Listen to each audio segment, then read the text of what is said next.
It is Europe's G8 members, notably France and Germany, who will face the scrutiny of fellow leaders at Camp David. New French President François Hollande arrived in Berlin under stormy skies Tuesday, with the continent seemingly sinking further into economic crisis. Earlier, German Chancellor Angela Merkel said the G8 meeting was timely. Together with industrialized nations, and the G8 is exactly the right framework, we must work harder than ever to get rid of the high debt levels. This will be the foundation for stable and sustainable growth. Shrinking economies across southern Europe have prompted calls for a change of focus from austerity to growth. To add to its economic meltdown, Greece is facing a political crisis.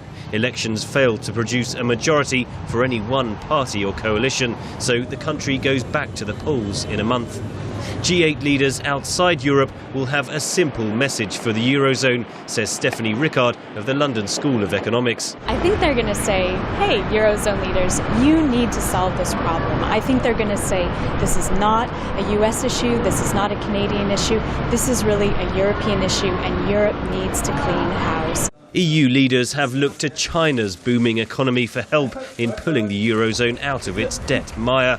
But Beijing won't come to the rescue, says Professor Steve Sang of the China Policy Institute at Nottingham University. The Chinese are affected by it too, but the Chinese government has absolutely no intention to bail out the Eurozone.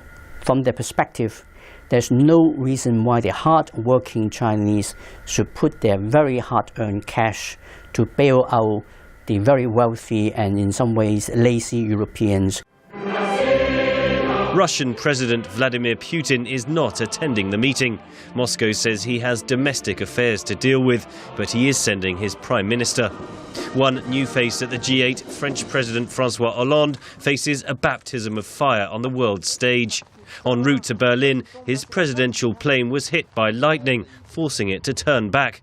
Mr. Hollande will hope for better omens on his second major foreign trip in just the first week of his presidency. Henry Ridgwell for VOA News, London.